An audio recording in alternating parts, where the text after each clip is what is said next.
Hello, everybody. What? Oh, my goodness. Listen.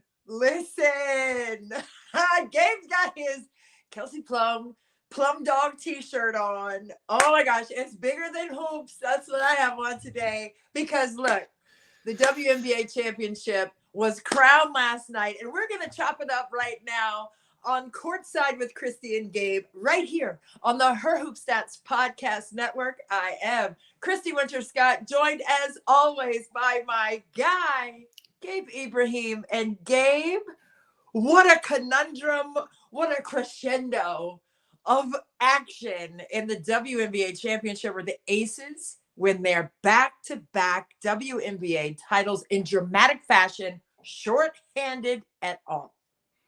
It's one of the most stunning victories I can remember in the WNBA Finals.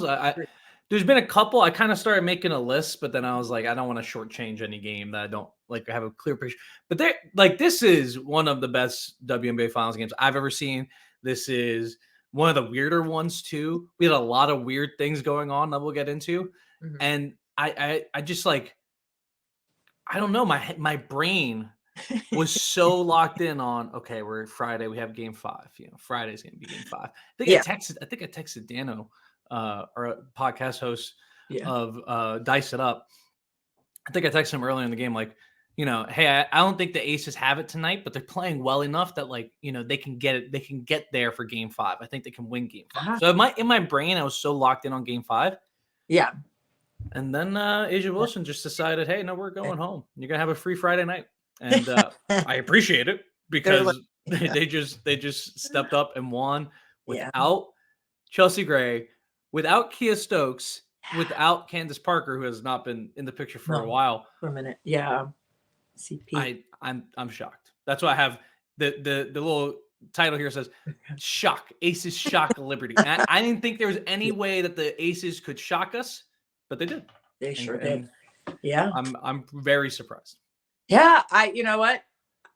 In the first quarter, I was a little concerned. Well, you know what? I was extremely concerned because you could tell that the hinges were a little loose for the Aces in terms of how well they were taking care of the ball or not, right? They had 8 turnovers, and some of them were just like soaring straight out of bounds. And, I was like, oh, man, they really missed Chels. And then they got it together, and I think they only ended up with 13 turnovers for the entire game. Same as the correct? Liberty. Yep. Yeah. They had 8 in the first half. 8 in the first half. I said quarter, but yeah, 8 in the first half. No, I'm sorry. You were right. I'm sorry. 8 first quarter turnovers. 8 first quarter turnovers. That's my bad. I know. I was up late. Did you see Alysha talk about Doris? Or no, I'm not sorry. I'm talking about the NBA. Oh my god. But Holly interviewed. I did see that. Yeah. Alysha after the first quarter, and she goes, "You guys had 8 first quarter turnovers," and Alicia goes, "Jesus, we did." I know. But you gotta stop throwing it all over the place, I think she said. But she had a lot of them too. They were so optimistic. She corrected it. They were just so optimistic the whole time. When they talked to Becky after the first quarter, it was like so optimistic the entire time. Yeah. But what I thought was funny was before the game, there were questions being pitched to Becky about game plan and defensive schemes. Like, how are you going to manage your players right now? There are no, you can't have an emergency pickup, of any players in the finals and all that, all the rules and everything. And not that you would want that anyway, to mess up the little bit of chemistry and understanding that you have in the first place. But she said, we're going to throw every defensive action at them that we can. And we may not know what we're doing, but neither will New York. So I was just like, just got there and, they can't scout against it. So it was almost like in their favor because of the rejuvenation, if you will, of what they could do defensively, being shorthanded like that. They had to come up with it in a day and a half and work through it and then throw it out there in an elimination game for New York, right? So New York is probably like, this is what we were expecting, but now they're down these 2 players. What is their game plan going to change to? And they didn't have time to change, right? They didn't have time to make those adjustments. So let's talk about the defense. I mean, it was a rock fight in terms of the score being 39-30 at the half. We were talking about the turnovers for the Aces in the first half as well, in the first quarter, along with those 8. But it was the defense, right? I think Jonquel Jones only had 8 touches all game long. So it wasn't that she was missing. But in the case of Stewie, gosh, she was not getting her shots down. Wow, she just needed 1 shot to fall. They lose by 1 point. And Stewie only gets 3 shots to fall all game. So credit the defense from Las Vegas for denying touches for JJ, where, I mean, the height advantage was something that I was concerned about without Stokes in there. You know, big guard, Chelsea Gray is 6'1", right? They're losing a lot of their height and strength. So, you know, they did a good job of scrambling and not allowing touches, keeping New York off the glass because of their size advantage. So I just thought it was incredibly impressive defensively to come up with the scheme after losing out on 2 starters, right, with the injury, and then coming in there and executing. So, you know, you have to tip your hat, shake the hand of Becky Hammon, who to me is a savant in the game, and just with her wisdom and belief in her team. And she was just like, in some of the, you know, mic'd huddles, she was like, we got a little momentum right now. Like, just, and it wasn't even anything she was writing schematically at that moment, right? As soon as they sit down, she's telling them that. Like, she's giving them that good juju, that good energy, that good belief and confidence, right? Before she even gets into anything tactically sound on the whiteboard, right? She's like, the momentum. Like, let's go. Like, we got to get stops and scores. We got to just bear down defensively. And, you know, that's what you do. Like, it's the first thing you say when you sit down with your team and the last thing you say out of the huddle that resonates with your players. And so I just thought it was an incredible job by Becky Hammon too, to lay a plan in place, and an extraordinary job by the team to execute it. Because you know, one without the other is no good. So I want to talk about the defense, but I also I got to echo you on Becky Hammon. I thought, and that's kind of what I said. Like, just like the entire tone of the team, the entire game was, we got this. And it's one thing to like tell yourself that, right? But it's another thing when you can actually believe it, and it comes across as like, we actually believe this. We actually think this can happen. And it's not that crazy to think of with this team, because obviously they are the defending champions. They, you know, even without Chelsea, without Candace, without Kia Stokes, they still have 3, 4 players, 5 players that you would take on any team. At the very least, you have Alysha Clark, Kelsey Plum, Jackie Young, and A'ja Wilson. Every team in the league wants them. Hello. And all of them have championship medal. All of them understand what to do. It was just, and you had Chelsea Gray still on the sidelines coaching. You had Candace Parker still there in the background, making sure, and everyone brought what they needed to bring. They did. And it was just like that confidence, I think, goes back to Becky Hammon. And I think she deserves a huge amount of credit for that, because it's easy there to get like, you're nervous. She was nervous. Yeah. The whole team was nervous. Yeah. You're not actually fully confident when you're doing something. No. But just to have that aura of like, we are good. We are going to figure this out. Even when we're down 10, the attitude was, we're only down 10. Hey, when we're down 60, we're only down 6. Right. Hey, when we're down 12, we're only down 12. That doesn't, we can come back from that. And that's exactly what they did. They just kept chopping. They found the time in that third quarter to go off. And I think, as you mentioned, the defense was there all night. I think the 2 players, again, that deserve a massive amount of credit are A'ja Wilson and Alicia Clark. Alicia, you know, I would say the vast majority of possessions she was on Breanna Stewart in this game. I think we could say that. Other players had time on her, but Alicia Clark had the main assignment there. A'ja Wilson had the main assignment on Jonquel Jones. Had to be there, had to not be in foul trouble, had to stay on them the entire game and deny touches. Amazing job by those 2. Yeah. And man, we got to talk a little bit more about A'ja, because that was a bet. I'm the best player on the planet, and this conversation's over. Type of series, type of season, type of game. Yeah. She just decided at some point that I'm not losing this game. Right. And you only see the best players ever do this, and she's certainly already there. Yeah. And she is, how old is A'ja? 25, maybe? I think they said 27. 27. Okay, so Asia's only 27. We got a long way to go. Yeah. We got a long way to go of this player who is already the best player in women's basketball. And no offense to, I love Brianna Stewart. She's an amazing player. I love Alyssa Thomas. She's an amazing player. Wilson's on a different level right now. I think this game proved it. Yeah. No doubt. I mean, 24-16. Okay. For the record, let's just go ahead and give her future Hall of Famer, Yeah, a couple for sure. times over. Let's just go ahead and hand that to her, because when you can come into that kind of adverse environment and climate for your team, and your team needs you, and you know that, and you bring that, that's a different level, like what you're talking about. And when you have that level of mentality, and to hear her after the game, albeit with some sips of champagne involved too, but it was really funny.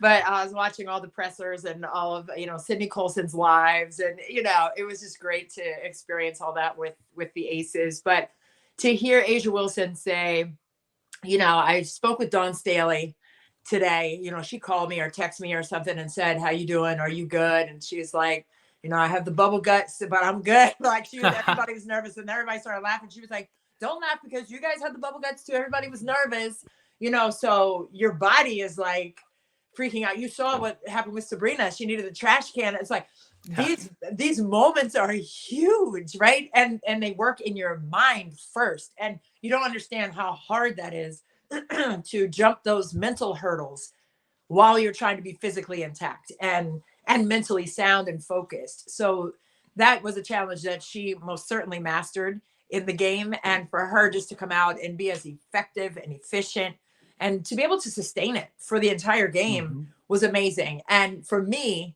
it's always going to be about her reaching out to Cheryl Swoops and other savants. I think she reached out to Spoon too, Teresa Weatherspoon, and other greats in the past in the WNBA.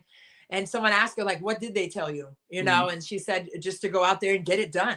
And sometimes it's just that easy. Be you and get the job done, right? And when she went out there and did it the way that she did it, and that turnaround fader, and Dawn was up, swelling up, I was screaming. I'm surprised I have a voice, because I was like on 11 with my yelling during that moment and others. But it was just so exciting.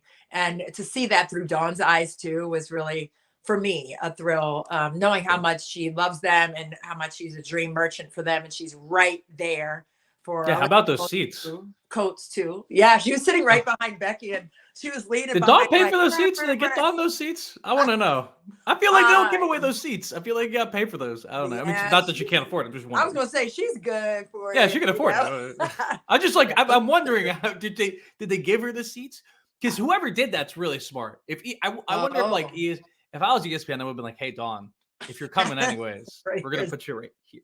Follow the usher to seat 1A, right next to the bench." No, but it was so funny. And when she was like yelling, she was like, "I can't get a technical for yelling at the refs." And she was most certainly involved in the game. And I thought it was so funny. You can get a tech though, just for the record. If you're a fan, you can get a tech.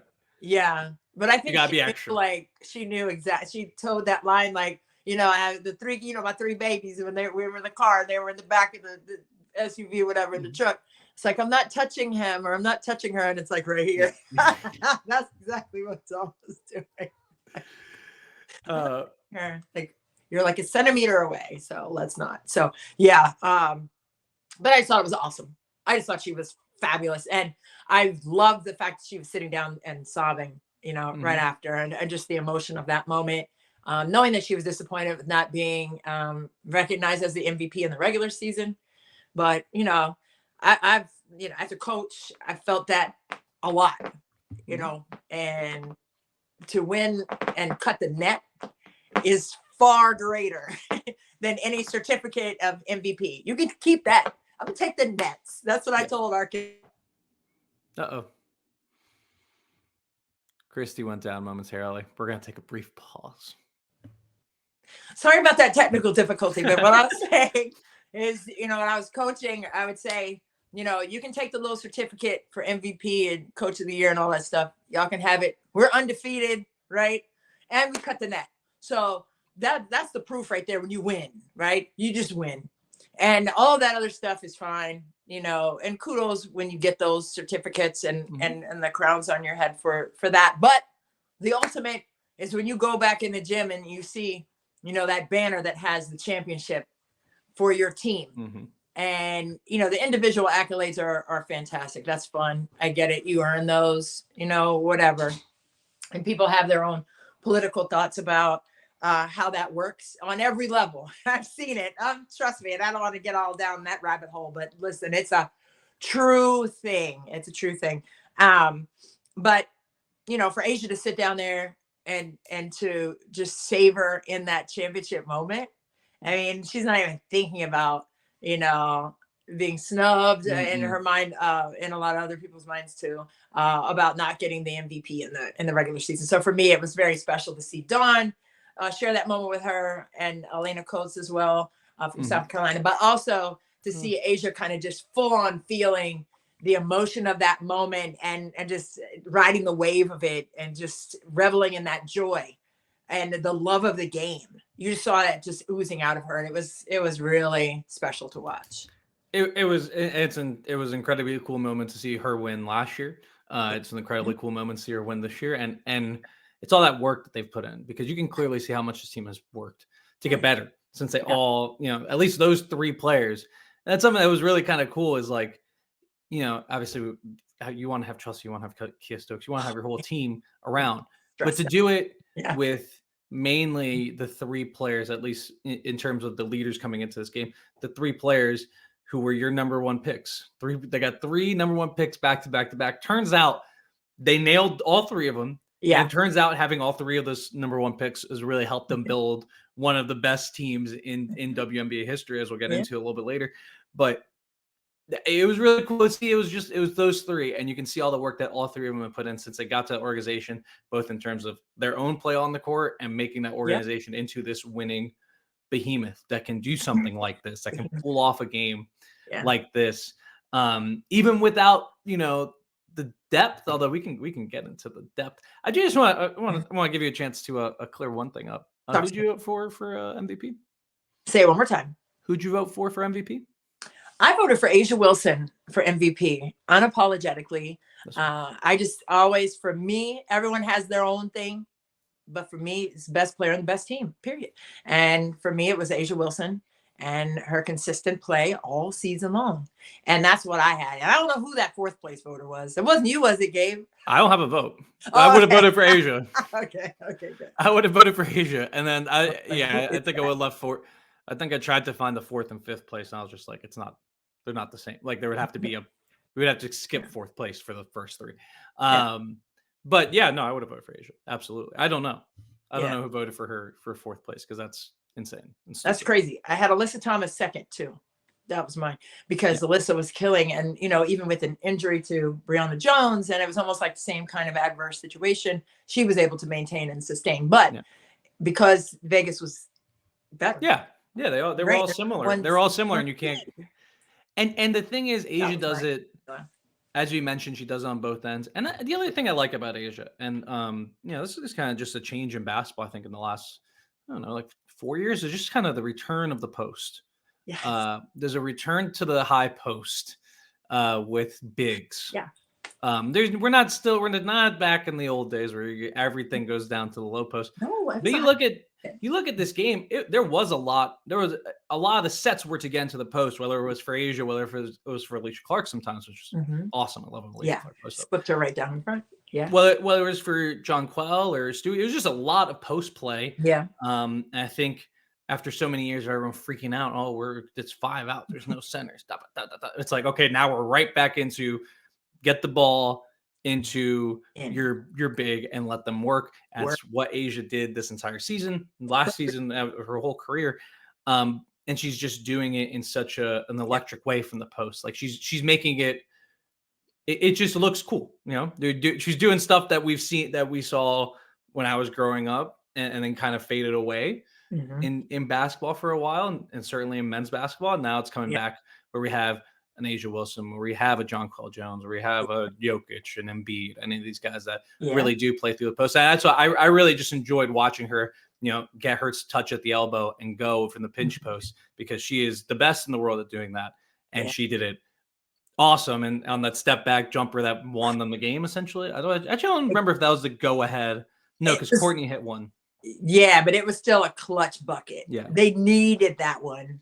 It may not have been a buzzer beater, but it was a momentum saver for Las Vegas. And it was crucial too, because I think she had Stewie on her, who has, whatever, 7-foot wingspan, whatever. And she was right there in her face, and it didn't matter. And it was beautiful. And her wrist, like there was a slow-mo where the bounce of Aisha's wrist was just, it was so soft and feathery, man. I loved it. I feel like it was textbook. Yeah. She kind of changed up the timing of some of her stuff. She kind of made it a little bit faster, her release, and just like when she was pulling up, because she was getting blocked and contested more in that game 3. Big reason why Vegas lost that game 3 was because of those contests coming from Jonquel and Stewie. So Asia just kind of sped up or stopped a little earlier on most of her moves and just pulled up from wherever she was. Yeah. And they gave her just enough space to score. And that was, as it turns out, that was their last bucket. That was the Aces' last score of the game. So that was the game-winning bucket. It was clutch. And I mean, and she also, like you said, from the elbow areas, they like to feed her there. That's just been typical in Las Vegas for Asia when Becky got there, right? Get her at the nail and or the elbows and let her go to work. But for me, there was this one move. I think she's on the right-hand side. She's a lefty, okay? For those of you who don't know, okay? Everybody knows that, though.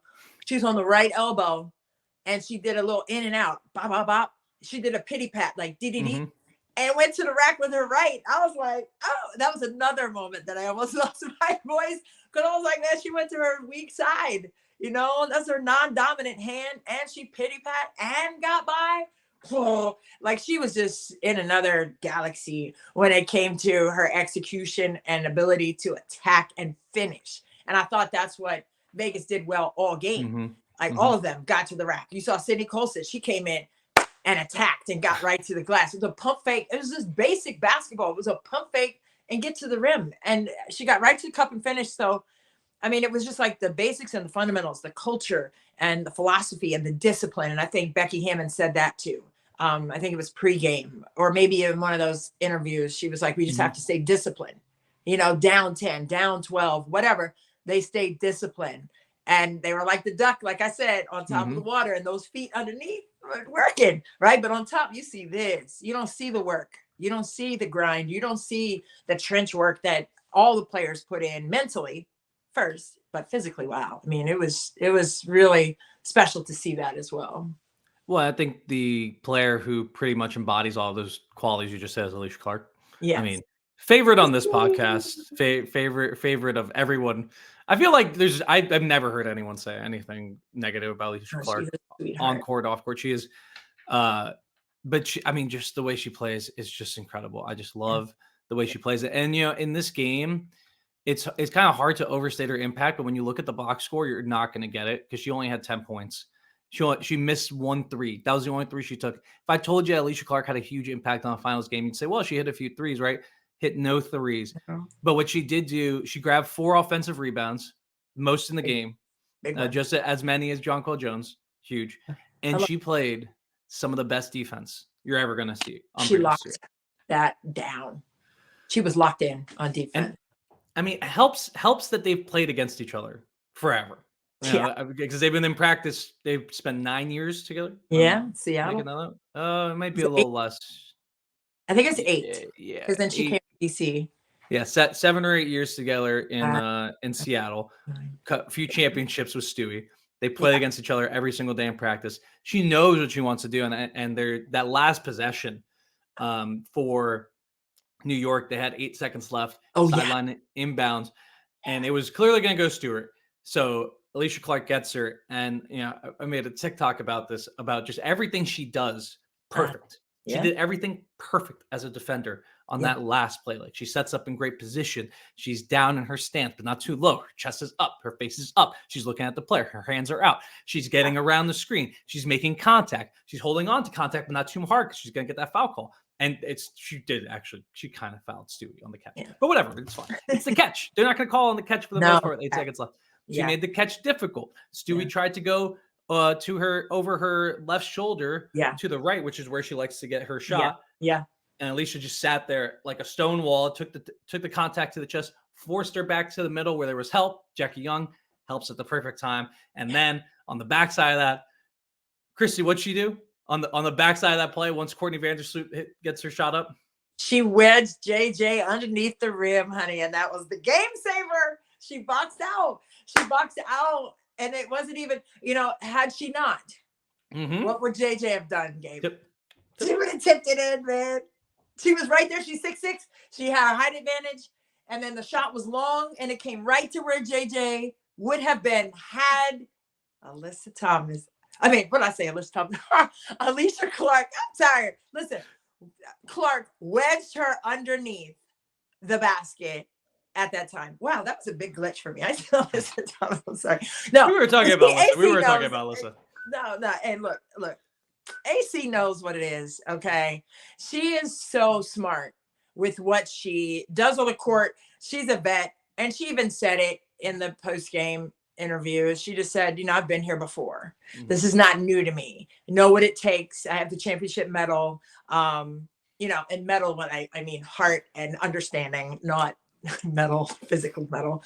But ETL. Thank you.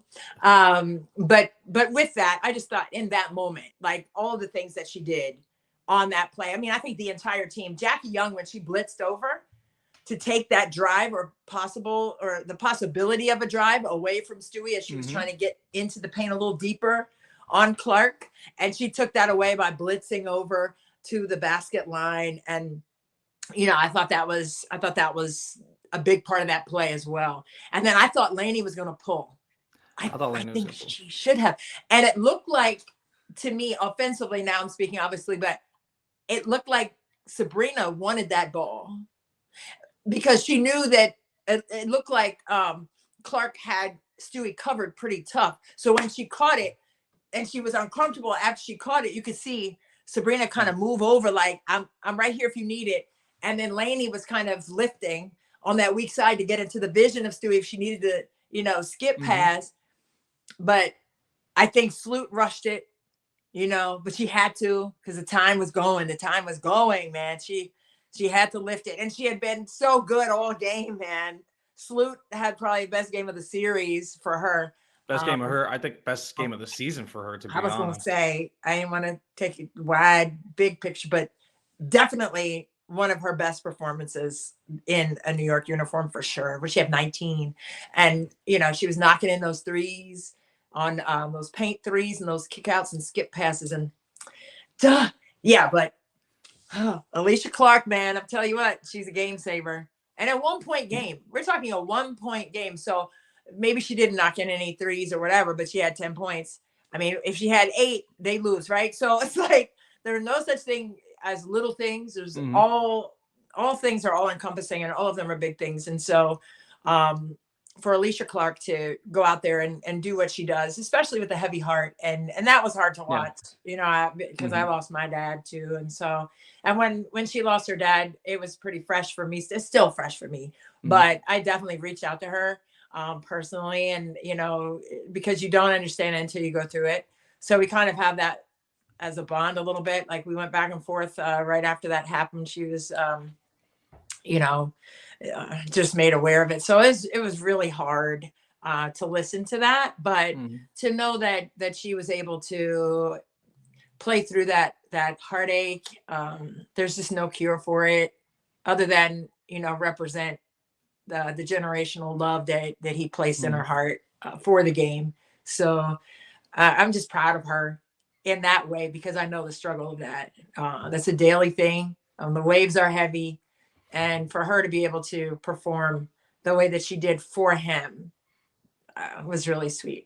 Yeah, it was special. And I mean, she's a special person all around. And really, it's been it wasn't the last 3 years that I think that Alicia wanted, right? Like her last year in Seattle was in the bubble. That's really, and that was really difficult. Then her first year in Washington, she gets hurt. Her second year in Washington, it's just not quite coming together. Pete's still dealing with injuries, people up and down. So then now she comes here to Vegas, and they still have to deal with the injuries. They still have to deal with all that adversity. Obviously, she's still dealing with the loss of her father, and for her to go through all of that and then come out with another championship in which she had such a major role. Yeah. It cannot be overstated. They do not win this game without her. No. Not just on that last play. That last play was just emblematic of what she did throughout the game. She did so many things. She did. And for her to have her fingerprints all over this game, like she always does, when the matters the most, she's gonna have her fingerprints on the game.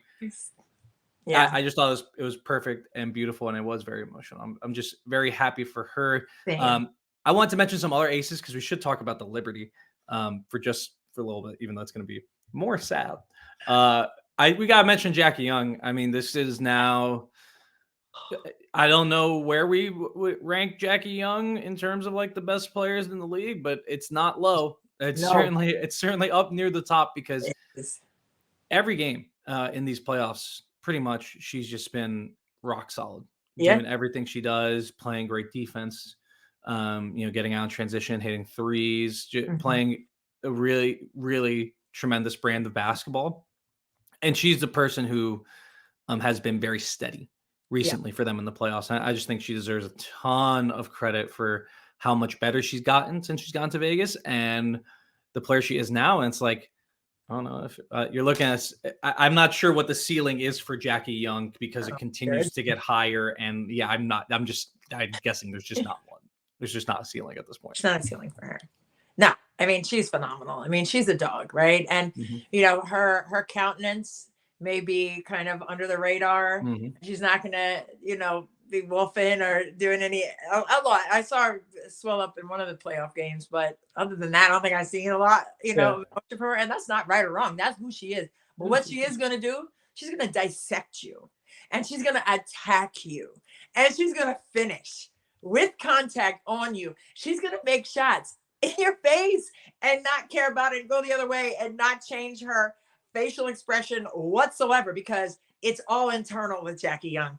And I'm going to tell you what, she is so underrated because we were talking about it just right there. You said, where would she be ranked in the tops in terms of players in the league? And God, is her name mentioned ever in that debate? Well, she's all, did she make all she made all WNBA, right? I'm not tripping. There weren't a lot of guards on that. Let me see. Maybe I'm wrong. Oh, Jewel Lloyd made second team, which I don't know about that. She led. So we got Jackie's second team. Second team. Okay. Yeah, Jackie's second team. So I mean, sure.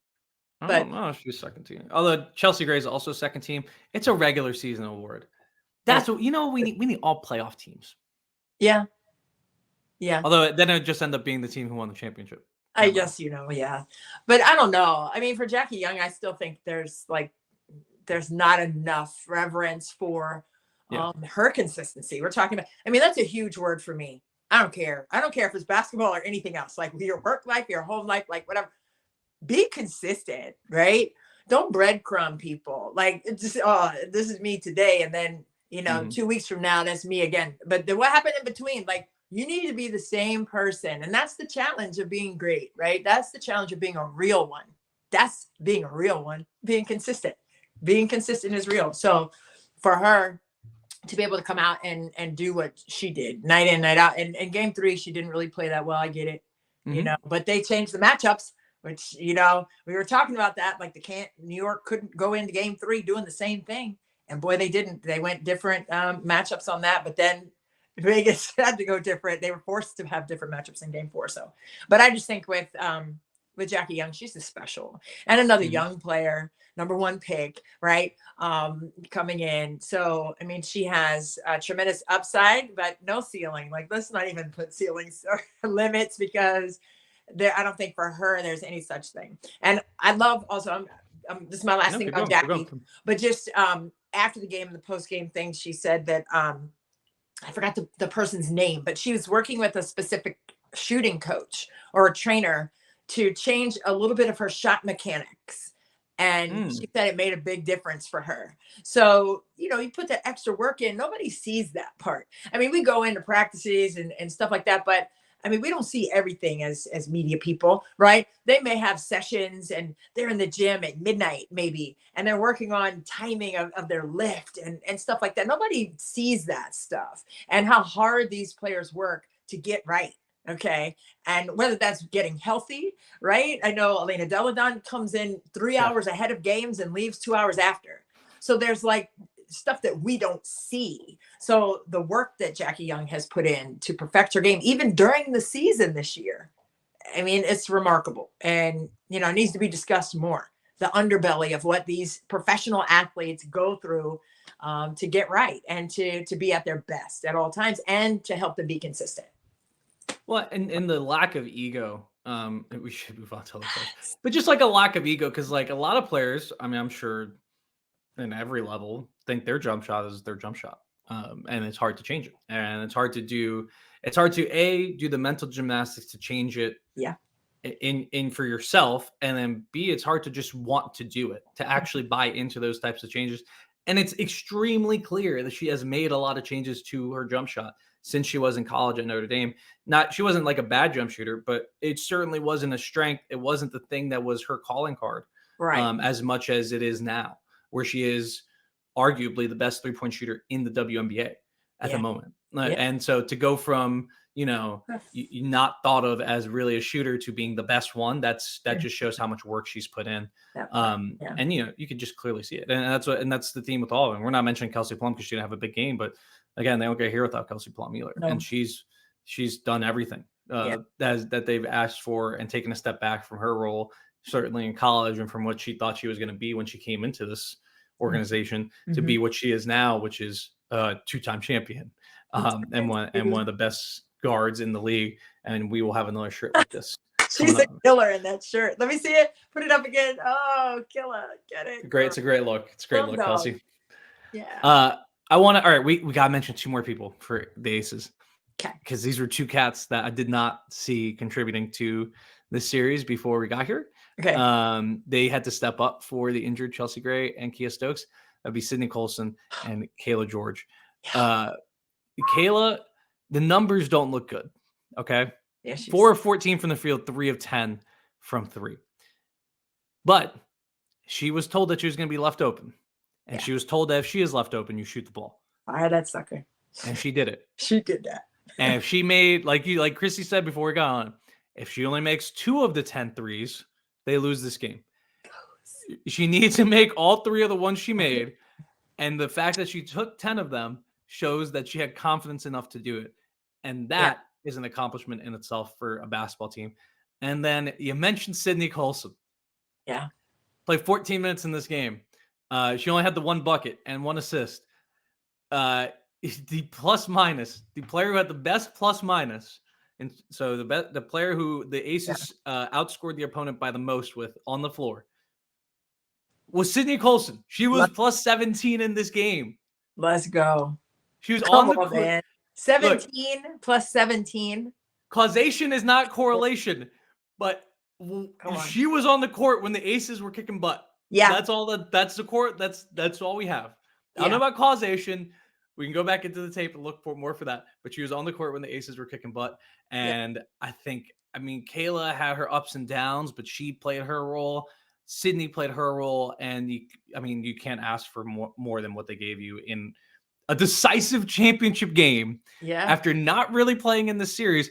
I'm not sure. Maybe some garbage time minutes. But not significant. Not real minutes throughout the series. Probably not real minutes in the past, month and a half? Yeah. And just to come in and say, I'm going to do whatever I'm being told to do at the moment and do it to the best of my abilities. And Sydney was like, I'm going to foul somebody. I got 6 of these, sucker. She had 5 of them. She committed like 10. She really did, though. She committed like 10 fouls, but she got called for 5. And that is like, I love it. Oh, my God. Look, coach, I don't have much, but I got 6 fouls. Hey. And you guys, I just want to give them a ton of credit because I was very impressed by their efforts in this game. And it was amazing that they pulled this off together. Yeah, no, I heard Becky Hammond say that Kayla George knew that she had to, pick her game up and it would be relied upon. And she was in the gym lifting weights. You know what I'm saying? Like, I don't know, maybe psychologically that helped her. But I mean, at that juncture, the day before the game, I don't know if, a couple barbells are going to get you. Just gets the adrenaline going. Get you ready. I don't know. but maybe psychologically, she just knew, like, I'm doing everything, like you said, I'm doing everything I can, to help this team. And whether it's get into the weight room a little extra, like normally she probably wouldn't have done that, but just to get in there and psychologically be present with giving extra, right? And that's what she had to do on the court. She had to give extra. And for her to be, I think, 1 of 6 from 3 in the first half, that was a little concerning. And I was a bit alarmed by that. And they were down 9-10 points. And I was like, oh gosh. And she's taking these shots, and they were long rebounds because they were long shots. So they weren't really getting second chance opportunities. So New York was getting the ball and going the other way, and they were cashing out. And I was like, okay, trust the process. And I think we heard Becky Hammond say that too along the way in the game. Hey, it might not be smooth right now. We've got to trust the process. We're doing the right thing. And then, I'm watching the game, my son Jordan, and she was open at the top, and I think she missed like 2 or 3 threes in a row, like wide open at the top. And I was like, you got to take that shot though, right, Jordan? Like, you got to take that shot. And he's like, yeah, but the rebounds are coming out. And I'm like, yeah. So there was like the little, happy. That's a star player answer right there. No, don't take that shot. Let me take that shot. Like, but we were debating about that. And I'm like, well, the swing wasn't there because the defense had, they were drop coverage. I don't know. So it was really special to see her knock in a couple when they needed it, but they were riding that momentum too. But they got a couple buckets. I think Clark had taken some dart cuts inside and got that weak side. She got to her right hand and barely caught it, but had all 10 fingernails in that bad boy and got it up there on the right side and finished. That was a big bucket too, in that stretch where Las Vegas took the lead. So I think when you have a player like Sydney Coulson who can come into the game too and have that behind the back pass that I was screaming. That was someone else, Sydney. Oh, I was screaming. What did you want to talk about confidence? What did you think when she did that? I mean, it's very on brand. First off, like I was surprised for like a second. I was like, wait, this is Sydney Coulson. Like, this is, if I had to pick any player who hasn't played throughout the entire series to come in and throw a behind the back pass the moment they get in, it's her. But it was on the money. It was on the money. I wish the shot would have gone down. I mean, whoever got it got fouled, but it was like, and the slow-mo was even that much more sweet. Like, she just wrapped it up. That was a huge play. Now that I'm looking at my notes, that was a behind the back to Clark, who got fouled, and that's what got them the lead at the end of the third quarter. There you go. See? Huge, but so not just to come in after not playing in the series and do that in a massive moment. Huge, like game-changing moment where your team's making a run, and if you throw that thing and it just goes out of bounds, you're on the bench. Problems. Yeah, you're on the bench. I don't care how funny you are, but it went right into her hands. She knew what she was doing. I'm sure she practices that often, and it worked out. But wow, the guts, the absolute guts to do. Guts is a great word. Yeah, that was all the money too, man. Right in the pocket. Oh, yeah. But she came in and did what she had to do, and that bucket that she got and that pass. But then it was their defense too. I think she was part of that, but they were on a string on defense, and you can't scout against chemistry and heart and grit. Like, those things are intangible. Like, you can't, it's not schematic. It was attitudinal. And that's how the Aces won that game. I mean, they did it with their heart, and they did it with their belief in one another, regardless of who was playing or not. It didn't matter the name on the back. It mattered on the front. And you could tell that's how they played that game and won the way they did. Absolutely. And then I guess on the flip side of the coin, let's talk about New York. Flip side. I mean, it's not like a lack of grit. I think they got outgritted. New York did. They got outgritted. I think to what you said earlier in the podcast about New York not having a chance to scheme for this, not having a chance to understand it, because they're a team that really does like to run a lot of sets. Yeah. I think in game 3, they really got back to that identity of running sets to get back into the post. And they had people to attack. And I think in this game, their plan was to attack Kayla George. It worked for a little bit. But I think the Aces also did a lot to, help out, to stunt, to peel switch, to talk. They were just very communicative and moving and scrambling on defense. That kind of didn't allow the Liberty to get into many set actions. Right. So I think that cost them. I think New York also let the pace get a little out of. I think the pace was favoring Vegas. I think maybe it was. I don't remember if it was. I don't remember who said it on the broadcast, but someone was like, "Oh, this pace is favoring New York because they're the team with more players." And in my mind, I was like, "No, you don't want to work hard on offense, because you're going to have to work hard on defense. You need to make these offensive possessions as short as possible, and that's what they did early." Yeah. I think New York did not do a good enough job of slowing the game down in that sense. Do you know the points in the paint? I do not know the points in the paint. What was that? New York 24, Las Vegas 44. Wow. It felt like they were more intentional in getting in there, and not just to A'ja Wilson or to Clark, but I just thought they were getting downhill. They were attacking. Wow. 20 plus 20? Plus 20. In the mud. No, I guess talking about New York minus 20 in the paint. When you have Jonquel Jones and you have Breanna Stewart, I mean, a lot of that credit goes to Vegas. Yeah. New York. I don't know. I have to watch the tape again really to get into it. But from what we saw last night, it was just Jonquel got bottled up. Yeah. Perhaps need to be a little bit more insistent for the ball. Maybe. Perhaps need a little bit just to demand the ball more, although they were really doubling her. They were. And then I don't want to lay this all at her feet, but it was one of the worst games I think we've ever seen Brianna Stewart play. Oh, she just couldn't get going. In the finals, I got the stats here: 10 points, 8 rebounds, 5 assists. That's fine for like a normal player, not Brianna Stewart. 3 of 17 from the field. Ouch. Just to put it into context, she was outscored by Kayla George in this game. Ooh, 3 of 17. Gosh. And the thing about it, it wasn't like she was taking shots outside of what she's capable of executing and knocking in. And we know she's human. She's not going to be 17 of 17. Okay, so let's be real. But she could be 10 of 17. How about 4 of 17 and they win? Like by 1. How about she hits that wide open 3 that we talked about before we got on in the fourth quarter? I could not have been more wide open. The Red Sea parted. There was no one in front of her, and she just was off balance when she caught it, and it didn't go in. Shot slow. I thought she shot that slow. And sometimes when you're wide open like that, it does change your speed of lift. And I thought it was slow on that because she thought she had time. And then she was being careful because she hadn't been making shots. So she was trying to let me get myself together. And that's how you miss out too. You have to stay in rhythm. And it's easier said after the fact. And I get that. And she knows this. I'm not trying to coach Brianna Stewart.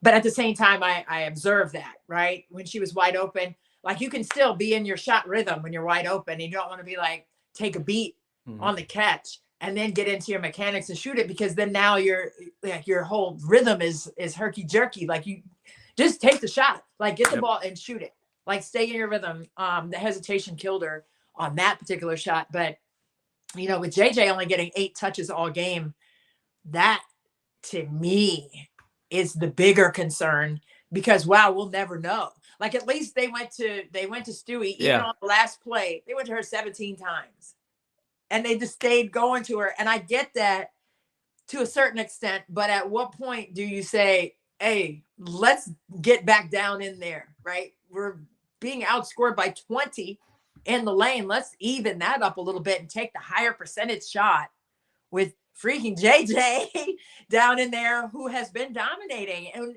to me, obviously, to me and to everyone else in the Commissioner's Cup game, was the MVP of that game because they went to the well.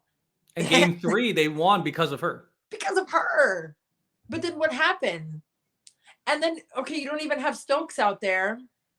But Clark, is in there trying to, battle a little bit on some cross matches. But, she had Stewie most times. But, sometimes she found herself down in there tangled up with JJ a little bit. But I don't know, I feel bad for JJ. Like, it's just like if I go 3 for 17, I'm gonna feel bad because I'm like, dang, I'm better than that. I feel bad for me. I'm feeling it, right? But then if I'm JJ and I go, what was JJ for 8? 3? I think she was 3 for 8. She was 3 for 8. Yeah. I'm mad at that. For me, I'm mad about that because I didn't even get to chew on my food. Like, I'm like, oh, I don't know. Like And she didn't even I have the think opportunity, right? she also didn't. She played 33 minutes in this game, and she had to sit down with some foul trouble, which I thought honestly New York could not afford that. No, I think that was a tactical mistake of pulling her out 2 fouls. She needs to be in there. yeah, We saw what Sydney Coulson was able to get away with when she had 5 fouls. I guarantee you they're letting Jonquel get away with more. it was very Um, physical. it was really, really physical. And And so like that I block just on Plum, yes. not foul, but it was. I mean, she blocked it, but then she got into her back. I'm like, That's one of those things that's too cool to be called a foul. I know it was. That's too sick. Just let it happen. Uh, no, but so with JJ, I got to go back, but you have to think one of the things that you should have been coming into this game with the Yeah, idea of doing was we're going to pound into the post with JJ. And if she has Asia Wilson on her, she's going to draw fouls on Asia Wilson and she's going to get Asia Wilson tired. And the only thing JJ has to do, JJ can miss 20 shots. thank If you. she gets 2 fouls picked up on Asia Wilson and makes Asia Wilson so tired that she can only score, which she scored 24 points. If she can only score 18 points They win. on the other end and only get maybe 13 rebounds, Yeah, New York wins this game. different. And so I don't know if if that was a thing that New York came into this game saying, and we need to feed the post specifically to JJ, and they just couldn't get it done. Right. I didn't see enough in this game to say what happened.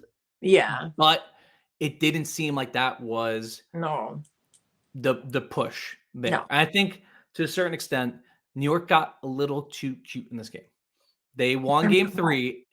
They won game 3, and they're like, well, the Aces are going to change because they'll have Chelsea. They'll have, they're changing. So we got to change too. It's like, no. Oh yeah. Just stay with what you're doing. Just stay with what was working. And I think, missing shots really hurts. Not revealing any secrets of basketball there. Missing shots hurts. It makes everything harder to do.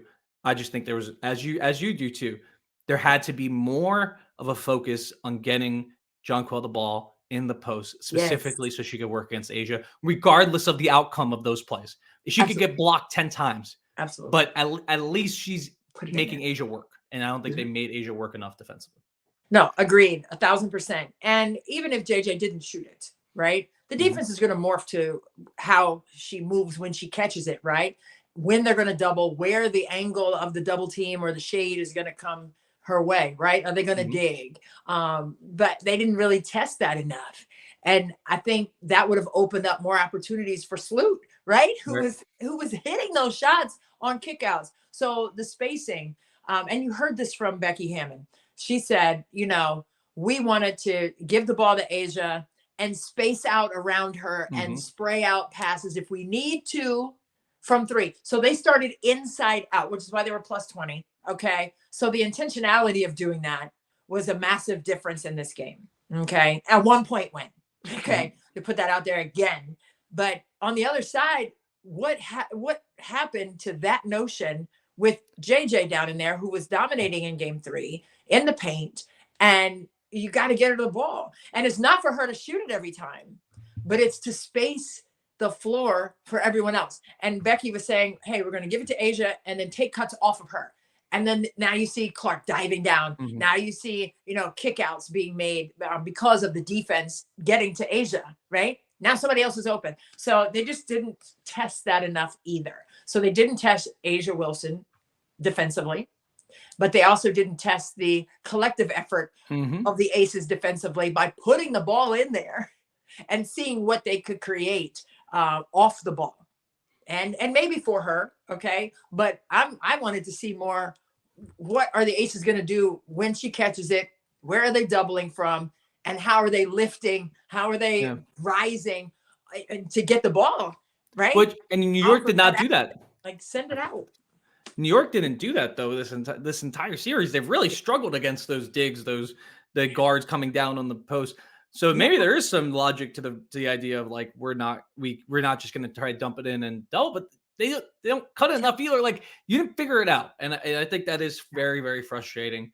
I think it's extremely frustrating to see Breanna Stewart have a bad game, but like she had a bad playoffs. I mean, she did. if we really want to get into it, it was a mistake to, put this game in her hands. Frankly, I think this game should have been in because she like you look at the stats. Okay, so Breanna Stewart has played in 1, 2, 3, 4 playoffs with multiple games. Okay. She's won championships in 3 of those seasons. She did not only play 1 game in 2017. Am I tripping? I don't know. 2017? 2017. Was she injured? No, she wasn't injured that year. No, she won 2018, 2020 with okay. So she won 2 championships in this span. All right, that's the point. This so in the past 3 playoffs with multiple games, she shot 46% from the field in 2018, 53.8% from the field in 2020, 2 championship years, 51.3% from the field in 2022. Dang. From 3 in those 3 seasons. In 2018, 41.7%. In 2020, 50% from 3 in the playoffs. 52% from 3 in 2022. From 3. Sorry. 52% from 3. This season, her field goal percentage was 35.8. Wow. In the playoffs. Her 3-point shooting percentage was 19.6. 19.6. Wow. This was her worst playoffs, and it's not close. No. And so it does. I don't know. I mean, I don't know, because I'm with you. Like, you have to let Breanna Stewart take a lot of shots, but there had to be an answer. There had to be more. The answer had to involve more JJ shots too. If JJ misses a bunch of shots and you lose this game too, I don't really have many things that you could have done differently. No, and I'm fine with that. You know what? It's every game is different. Like, I don't care, and you know this now because you're coaching, so you're going to feel all of this. Okay, you're going to go into a game. You're going to be up all night watching film, and or films. Like, you're going to have like all these games you're watching. Teams play them different ways. They're zoning, they're pressing. They have this lineup, they have that lineup. Boom, boom, boom, boom. So you're comparing, contrasting, looking at stats, all of it. Okay. You get into the game, and all that's out the window because of how the game is flowing. Like, are your kids making shots? Okay. Who and of those kids, who's making the most shots? Yeah. Okay. So guess what? We're going to that kid. And okay, somebody may have MVP stamped on their forehead, but guess what? She's not hitting today. Okay. So what I'm going to do, I'm going to go to the one who's hitting shots, period. And if the MVP person is upset with that, so be it. We're winning. Because I'm going with the flow. Like, you have to go with how the game is flowing. And I'm not, and for the New York people, Dano, all of y'all, okay, I am not trying to overcoach Sandy Brondello's decisions. I am just saying, in instances where that has happened to me as a coach, I'm going to go with who's making shots, not to the accoladed person who should be making them, but she's not. Okay. She should be making them, Gabe. And I get it, but she wasn't. So for me, I'm going inside to JJ on that last play for some kind of lob. I don't know, a misdirection or some kind of action to get her an easy touch in the paint, where all she has to do is catch and shoot. I mean, they could have done even a basic like screen away and see if they switch it or whatever, but then have her sit like right at the bucket. Like, don't even come to the lane line. Like, go ahead and set that screen and come across and sit right there. Here's the basket. Sit right here. Send that thing in. All you have to do is shoot a layup. Like, there are ways around stardom. Yeah. There are ways around stardom, and your expectations sometimes outweigh your statistical production. And I think that's what happened on that last play in particular, because I would you have gone to Stewie with the 8.8 left and to have her catch it where she caught it and try to make a play with Clark blanketing her with tremendous defense? Yeah. You would still go to her. You would still go to Stewie. I mean, for one, I mean, like, And I because love like Stewart. I think you got to a certain extent you got to dance with the one who brung you. Really? Well, and it was that's not my JJ who brought him. JJ brought him. Yeah, but Stewart JJ did kept win. his season Yeah, but alive Stewart and- carried them for a lot of the regular season. Okay. I just think it's also easier. The problem is it's easier to get Brianna a touch there than it is to get JJ a touch because you gotta get it in the post. No, I don't think so. I think it's way easier to get a perimeter touch from the sideline out of bounds than a post touch. Oh man, I don't agree, and I hear you, but I have like 4 plays just ran in my head where I could get JJ. Oh yeah, but then I'm sure like we said with Alicia Clark and her defensive efforts on that last play, So why would you go to someone else? Asia, the defensive player of the year, is the person you would have been going up against if you're going to John Quell on that play. But game 3, it's going to be harder for her to get open. You risk the 5-second violation, and then you're kind of sitting there, and she has to post up. She gets caught. There's a lot. I think I don't love what they got on that last play. I think there may have been a missing element if I was listening to Sandy's timeout correctly. I think they missed something. I don't know which part of it was, but I remember there was like a third thing to do, but I think maybe it was called off because Stewie was going to try to get that shot on the right-hand side.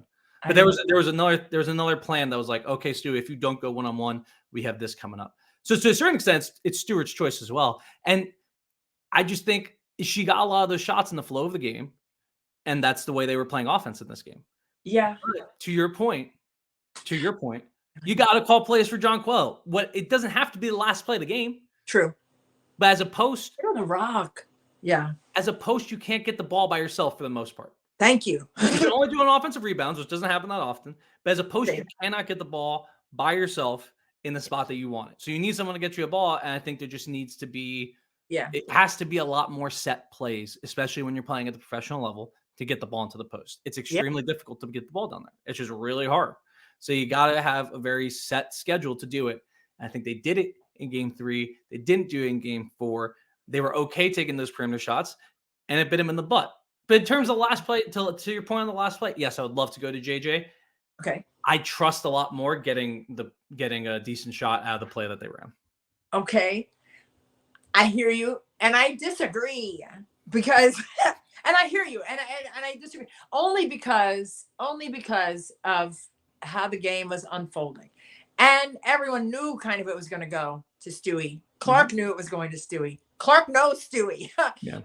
Like we were talking about, every little nuance. She knows all the hairs on her head, like where they're positioned. Like she knows everything. So for me, I didn't really like that choice because now I'm thinking on the previous play that the Aces had sideline inbound lob to Asia, and she caught it even though it was muddy, and she got 3 people got a piece of her on that, and whether it was on the ball or not, they're not gonna call that, but she got that catch. So there are opportunities even in a crowded space. I mean, I don't know. Well, here's another thing I just thought of actually. I would get it to JJ. Here's another. So they were down 1 with 8 seconds left. You want to take the last shot there. You don't want to make something and then have to, and you don't have no timeouts. So really, this is the last possession. Yeah. So this is the last possession because you have no timeouts because you don't want to have to foul and go down there because then the game's over. So this is the last possession. Yeah. So you're down 1. So you hit anything in the game and you win the game. Anything. And third, there's 8 seconds left, which is an awkward time. If there's 4 seconds left, or like the Aces had on that last play, this is what triggered this. The Aces had 3 seconds on the shot clock in that last play. So that lob was like, okay, we have to do this. Have to, yeah. And it somehow worked. But on this play, you do kind of need to waste, maybe 4 seconds there, or go 3 seconds. And in big part, thanks to Alicia Clark, she did. You did need to waste a little bit of time. So it's not like you could just like toss it up to JJ there. You need, but then maybe that goes back to your point of like, hey, maybe we do have enough time to run like a cross screen or like, something. And get it to somebody, maybe not directly into her. I understand for situation there, or maybe just have somewhere, fake a pin down, pop up, get a misdirection, sending somebody opposite to take the help away, and then match that angle and send it in. and that'll take a couple seconds off. And then maybe you get fouled too, because you're taking it down in there, and you just get into the body, just take it. I don't know. Like for me, I just, and for Stewie not to take the shot. Yeah. And I know she was thwarted by Clark. But made the right play. But take that shot. Take that. It's Ooh. coming to you. Now you're throwing a grenade with the pin out to Laney. Yeah, but that was the right play. I know, but what, for her not to take it? For her to kick out there, yeah, because she didn't have. I mean, it was just a great double team. Really came at the perfect time where she was like, if that double team comes a second earlier, it's a much easier stop and examine the floor. If that double team comes a second later, it's a shot for Stewart. I thought that double team from Jackie prevented that shot, the one where she's coming back to the free throw line. Yeah. Because I think she also could have just, on the other side of the floor, it would have been a tough shot just because of how good the defense was. She could have pulled up over Alysha, and then maybe you give yourself the chance for an offensive rebound because you know your players are crashing and their players are kind of really locked in. Maybe that's the shot. If there's a shot there for her, it's on that side of the court, on the right side of the court. On the right side. Where she was trying to get to originally. Yeah. That's where that shot was. I think once she's come back to the middle, though, it was like, that's a wrap. That's toughy. That's a tough, because that's not where she wants. That's not the way she wants to be going.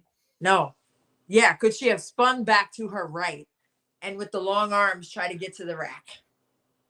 Like, keep the dribble, and you're testing it because you see Jackie Young's like stunting right there. Like, if I go here, I'm gonna lose my dribble. You have the dribble still at that point, right? Before Jackie made her pick it up and kick it to Laney. But you still have your dribble. You can kind of calculate what the defense is going to read or what they're going to do. And then maybe just keep it and try to spin back and go. You have like 4 seconds at that point. 5, 4, 3. Like you gotta go. And then now, what kind of quality shot are you going to get on a kick?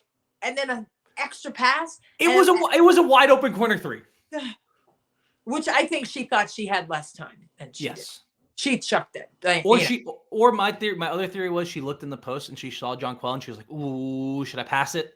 And she decided to shoot it because she was open. And the other thing that came up in my mind here was, Sloot was having a great first half, and she put them in charge in that first half. That third quarter, she passed up a lot of threes. She did. So I'm guessing someone was in there saying, "You got to shoot the ball if you're open," because she did. And on the previous possession, she shot the ball when she was open. And so I don't mind the shot that they got. I don't mind that shot. It was just like you're saying, very rushed, and the thing about physical defense, good physical defense, is it rushes the entire offense. Speed you up. Because you can't sit there as Brianna Stewart and say, "Oh, maybe I can spin back." No, because Alysha Clark is breathing on my neck, pushing me, has her chest into me. She's showing the hand. She's talking. She's saying I'm sure. I mean, I'm guessing Alysha Clark is the type of defender who's just going to yell in your ear no matter what's happening. So she said she's right there, and it just makes you feel like, like claustrophobic almost. Yeah. Where you're like, I have to get out of here. I got to do something to just not have the ball anymore. Yeah. And then that double team comes in and gives you the great opportunity to kick out. But it was, just really, that defense was perfect. I think the play call, to your point, probably I probably would have gone with something different. You need a screen, like some kind of a screen, or even a ball screen, like when Stewie got it, just to clear a path. And maybe from who was guarding Sabrina? Who was guarding Sabrina? It must have been Plum. It must have been Plum. So how about that? How about Sab sets a screen on ball on the catch and lets her go, see how they play that on a short area, like it right there in the slot. Sydney Coulson was on. Ooh, yeah, you got on Sab. Yeah. Oh, you got to go there. You got to go there. You got to go there. No offense to Sydney Coulson. I love Sid. We were at 51. Ooh, hey girl, hey. That's my dog, man. Yeah. I don't know. Could you force a cross match right there? And I mean, with 8.8, and you were talking about it too, the time and score, like you don't want to score immediately. So how about one screen to free her an avenue to attempt to get a cross match and possibly a foul, or at least to the free throw line. And if she misses both free throws, my God, like, what do you do? But what if she makes one or both? Well, and so and to your point, they actually the last game, which was not as close at the end, but the kind of dagger three by Sabrina at the end of the game was off a John Quell Stewie pick and roll on that side of the floor. Yeah, on that short side roll. of the floor. They did. They short rolled it. And so I think that may have been the play there, but they had also had that play blown up a few times in this one. Those pick and rolls. I don't know. I you gotta make shots, unfortunately, in basketball, and unfortunately, Brianna Stewart did not make enough shots in this postseason. And it's not going to be all on her. It shouldn't be all on her, and it's not. No. But she's a superstar, and I think it's very fair to say that when she didn't have her. If your superstar is not having their best game, very hard for you to win in the playoffs. Pretty impossible to win in the finals if your best player is not having their best game. And this isn't like a Stewie isn't clutch thing. We've seen her win, multiple championships. She's a killer. It just, it was it was a different experience, certainly with Stewie, than we are used to in the finals. But I got one more question for you because we're at an hour and 10 minutes. Oh yeah, what was it? And we have to talk about a couple other things like Iowa playing in a football stadium. Although maybe we'll save that for next week, and we could do our Big Ten ACC preview, which is just the Maryland preview. I mean, because that they straddle of the both conference. And then we also have to eventually talk about the Phoenix Mercury hiring Orlando Magic assistant Nate Tibbetts and some weird stuff. Yeah, we'll come back to it. So we're not talking about that right now. Or are we digging into that right now? No. Do you want? All right, I got one quick question. I know we're tight on time, and I know the limit, so maybe we'll save it. Let's see how fast we talk about this. I got a question. Are the Aces the best team ever? Wow, ever in the history of the WNBA? Yes, I have some facts. I'm thinking Comets. I'm thinking LA Sparks. I'm thinking repeat winners, obviously. And then Minnesota Lynx, who won kind of every other year. It seemed like all the odd years there. 20 whatever. 20 all the way to 2013, 15 or no 11, right? 11, 13, 11, 13, 15, 17. Yeah. So I mean, every other year they won it on a stretch. So I mean, it wasn't back to back like Houston runs. It wasn't back to back like LA was 21 years ago. But are they the best team ever, Gabe? I got some stats. I got stats. We don't have to answer this. We can just lay the question because it's so late in the podcast. We can just lay the question and come back to it. Oh, okay, good. Because I've been so good at being bold with my stuff, and we can come back to this. Can't come up with an answer. All right. First, as you mentioned, first back-to-back champions since the Sparks 20 years ago. Okay. Yeah. Huge. Very hard. Like almost impossible to win back-to-back championships. As you mentioned, those Lynx could never do it, and they got really close a few times. Yeah. Best offensive rating in league history. 111.5 points per 100 possessions. Wow. Better than the Mystics. Yeah. By about a point per 100 possession, 1.5 point by 100 possession. Wow. Extremely impressive. They had the best net rating since 2000 in those Comets. Wow. And they are the third best all-time in net rating, which is your points per 100 possession differential. So your offensive rating minus your defensive rating is your net rating. Third best all-time behind the two of the Comets teams that won championship. So 15.7 plus 15.7 on the year. Best net rating in 2023, 95.8 points per 100 possessions, narrowly beating out the Connecticut Sun. Okay, so now. Oh, man. You work it, Gabe. So only 7 teams have ever finished first in offensive rating and defensive rating. Okay. One of them is this Aces team.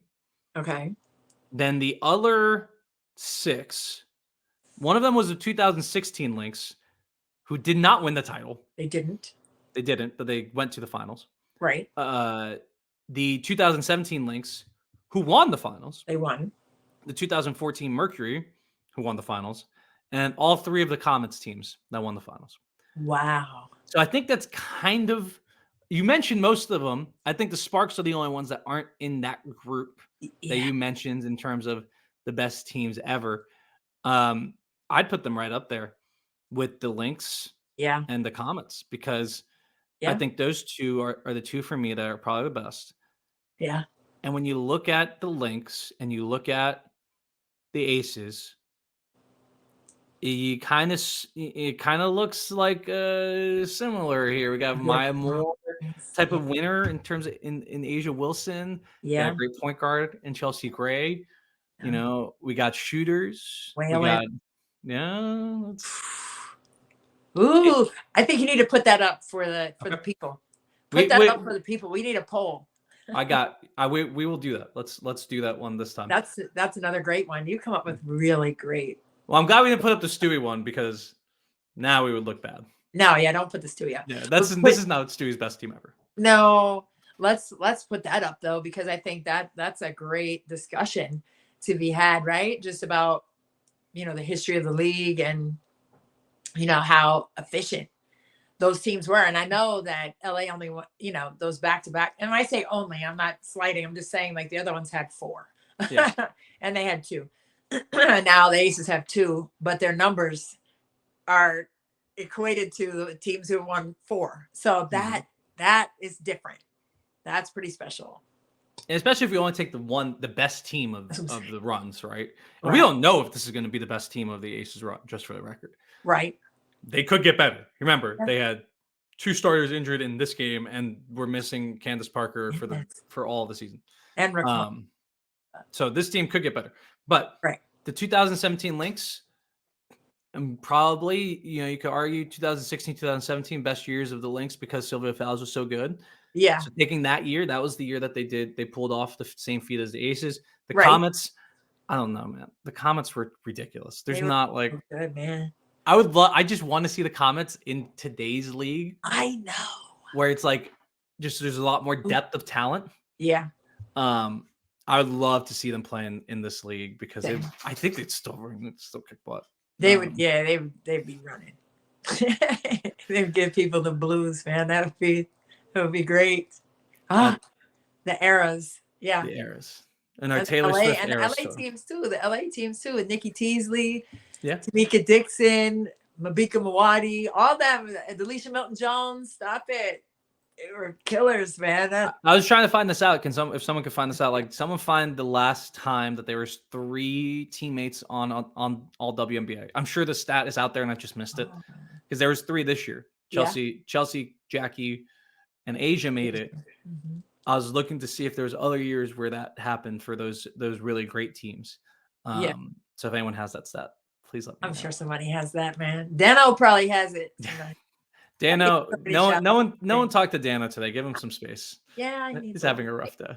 He's having a rough New York afternoon. It's not great. Not good. All right, we got a couple minutes. I'm just gonna. All right, Christy, get post position. Do your work early. Okay. You're in post. Okay. The Phoenix Mercury have hired Orlando Magic assistant Nate Tibbetts to be their head coach. He is the highest paid coach in WNBA history. He has never coached or did he coach women's basketball at some point? I don't think he coached some international basketball. Okay. 2 bronze medal. I saw that. Has he ever coached women's basketball? I think it was a women's team, but I'm not 100% on that. I thought someone said that he coached in Euro League and they won a bronze medal in something, but I'm not sure if it was men's or women's. Then I know he was with Portland and in the NBA. He was with the Trailblazers. He was with Orlando, obviously, and then one other team in the NBA as an assistant. I don't see any women's coaching assistants. I mean, women's coaching experience. Okay, he was the head coach of the Sioux Falls Skyforce. There's some Miami Heat experience. That's not what we're talking about. No. His dad was a coach. He coached high school girls and women's college basketball for 30 years. So he was a women's dad did. His dad did. So no women's basketball coaching experience.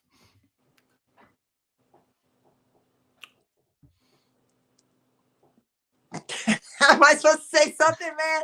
Listen, okay. All right, you already know, okay? And you're speaking to someone who, man, you will get me in trouble, Gabe, but I'm going to say it because I'm going to speak my heart. My dad taught me you can't go wrong when you do that. So I'm going to do that. All right.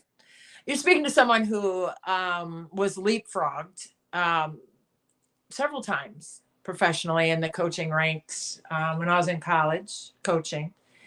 And I did it for 10 years. So I'm not going to say like where or when or whatever, but I will say that it happened and it was horrible for me professionally, because you're talking about having a ceiling, on these players, Jackie Young and et cetera, but, thinking that there's no ceiling and then there actually being one sucks. Especially when you're putting the work in and you're doing your job and you're, being told that you're doing your job well. And that for me, that's going to be a lasting situation. So for me, seeing that and also knowing that he's going to be the highest paid coach as well, just stepping right in and getting highest paid, even more than Becky Hammond, who just won back-to-back titles. To me, I don't really appreciate that.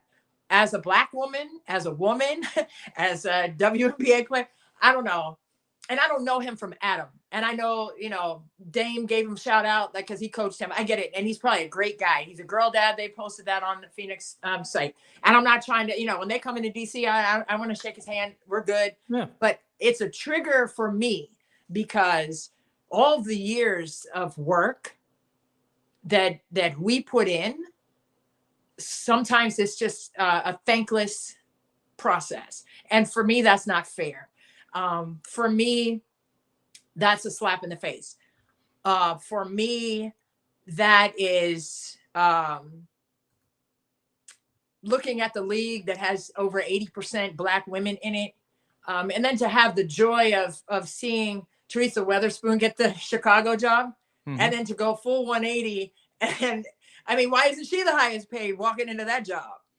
She played in the league. She coached with the Pels. Like, why isn't she getting the highest paid check as a coach in the WNBA? If she just walked in and she has more experience in the WNBA than he does, and she coached in the NBA too. So for me, it make sense. Like, and I had to go, and this, hopefully I don't start, because me, I'll get a little, and it's more anger. It's not sadness, it's anger. So it's like, it's like taking off the Band-Aid and again, a trigger. But for me, I'm an assistant coach in this position, and I'm going to go through this quickly. And the person above me, the associate head coach or the number one assistant or whatever it was, they left, right, for another job. So that job's open, and I've been there 3-4 years, getting recruits coming in, just boom, boom, boom, boom, boom, boom. We're doing all right, and I'm doing my job, okay? This is before kids or anything, so I'm like all over the place traveling. I'm doing all the recruiting, boom, boom, boom, boom, doing it, okay, everywhere. And for me to be told, like, can you go to the airport and pick up the candidates for this job?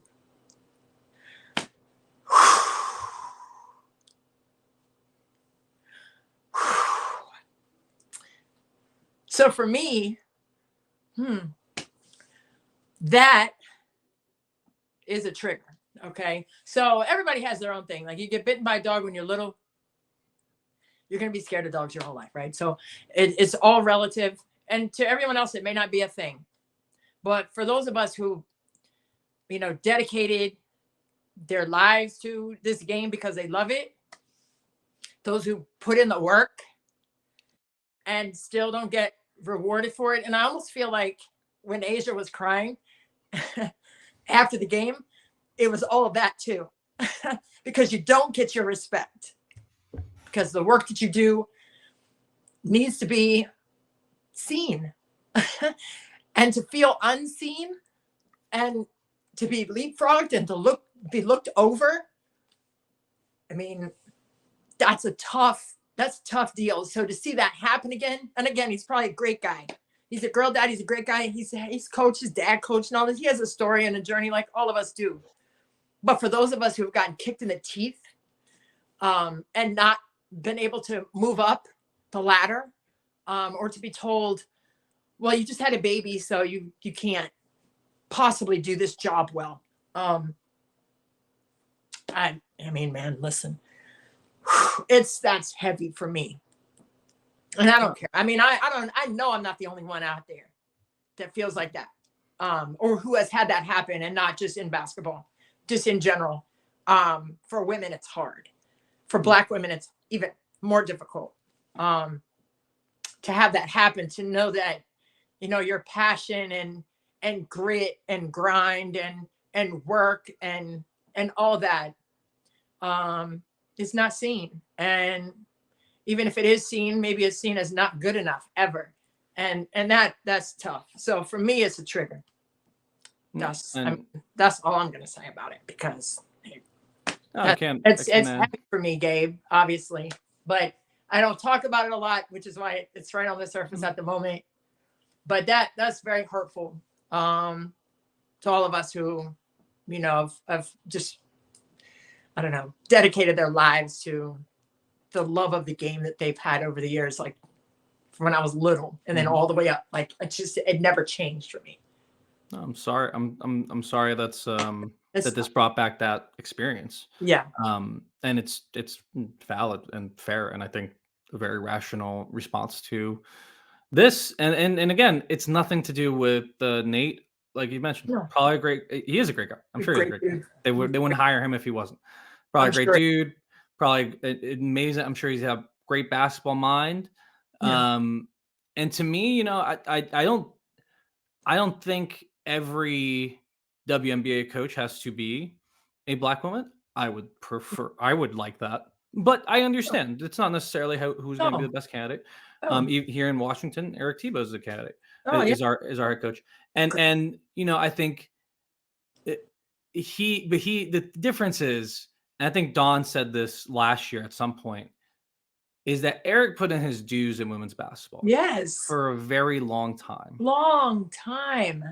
And he grew up in this game, and he invested in this game. He's a part of this game. And Dawn said it last year. I don't remember in what context it came up, but she was like, we don't mind male head coaches who have invested in this game and have paid their dividends in this game. Because it's different.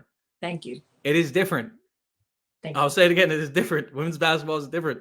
Thank you. It's at least, and at the very least, at the top levels, it's different. Maybe not in the high school levels. I don't think it's like, you know, it doesn't feel like that is that different in terms of coaching at that level. But when you should get to the, you know, collegiate and professional, it is a very different universe in terms of everything. You know, resources, people management. There's just a very different tone, tenor, way of doing things on the women's basketball side.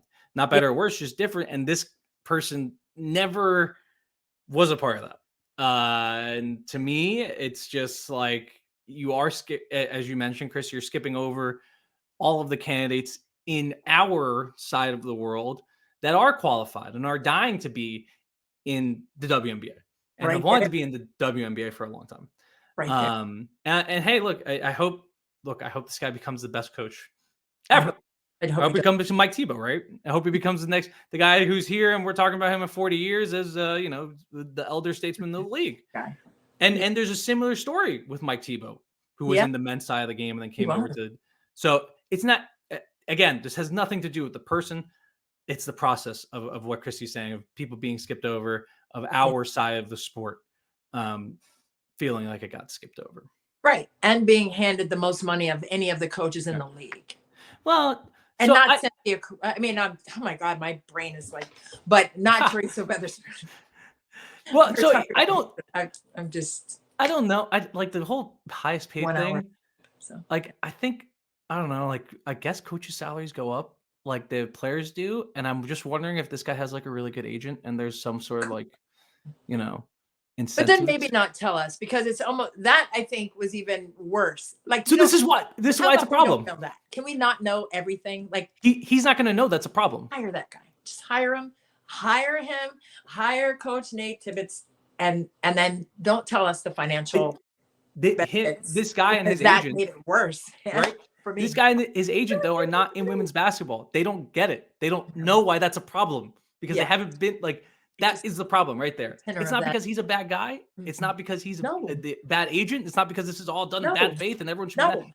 No, it's that he doesn't know that this is not the thing you do. No, because he's not in this side of the world and doesn't understand the culture of women's basketball. And so I think that's just like one of the signs of like, oh, this person's like new around here. Like any agent would want to do that. Say, hey, my client is the highest paid client ever, whatever, to get good cred. That was not a good idea. That was not a good idea. No, getting dragged on Twitter because of that. Or as I'm fond of saying, in the business, we say that's not good. It's not good. You need to talk to another lawyer. Yeah, and Muffet McGraw had a thread, so please read it, because I reposted one of them, but she had something to say about it, and I thought it was very profound. And I've been on panels with her with the Women's Sports Foundation and Voices in Sport. And she is still, obviously, she was a longtime Hall of Fame coach at Notre Dame for years. And, now she's doing broadcasting in the ACC for women's basketball. But I mean, she's a huge voice for women in sports and equality in that space, and equality in every way, equality in opportunity, equality in your finances, right? But equality in just having the chance. I think the opportunity is even more so than the money. But then when you add that money part on, it just made it a lot worse, like throwing gasoline on a fire. Like, wait, what? And again, he's probably great. Matt Ishbia is the owner down there, and I'm sure they go through the rigors. Kathy Engelbert too, I'm sure. I mean, she has to okay everything, and we know that he's going to be in that position for a reason, to do well and win. And then, for Nikki Blue to rejuvenate that team and give them that confidence to push on after they made a coaching change mid-season. I feel really badly for her, because I saw her in action and in motion with that team, and they respected her at a high level. And even though they had 7 wins, I believe, that in no way equated to, what she was trying to do. And they had some really good wins with her at the helm. So I just thought for sure that she would stay. And again, it's like me having to go pick up somebody for the job that I'm qualified for. That is the killer. Yeah. And the trigger for me. I feel bad for her. Nikki Blue, love you, baby. I love her. And man. She'll be back. She'll have a. She will. She'll be back in the future. She's terrific. And once you get that little line, head coaching experience on your resume, it's a lot easier to get more of those. So hopefully Nikki Blue is back on the first seat of the bench. And again, I really hope Nate Tibbetts has like a 40-year career in the WNBA and wins multiple championships and is just amazing. And in the end, we say, wow, this guy, he really broke the mold, and he really has embraced women's basketball. I hope it happens. Me too. Same. A little upsetting this week, as Christy outlined, and I appreciate you sharing that. Got my shoulders. We have talked for an hour and a half though, so we should probably. God, that's our longest pod. I think we've talked longer. We've talked longer. Oh, over the pandemic, we did. We've talked longer on multiple occasions. Come on, we do this. This is what we do, Christy. This is what we do. Yeah, it was a great chat of all things hoops and college hoops coming next week. I love that. Getting right into it at the beginning of November, all that tips off, so that's going to be fun. And oh my God, that Iowa game, 55,646. And we'll get to that next week too. It was details amazing. Next week. Oh my God, it was electrifying. And I still get chills down my neck and my arms, because it was a magical situation to be in. But anyway, speaking of magical, back-to-back championship run for the Las Vegas Aces. So kudos to you guys, Becky Hammond et al., the whole squad. We appreciate y'all for listening to our really long pod this time here on Courtside with Christy and Gabe. So for Gabe, Ibrahim, I'm Christy Winter-Scott, and we will see you next time. Bye-bye.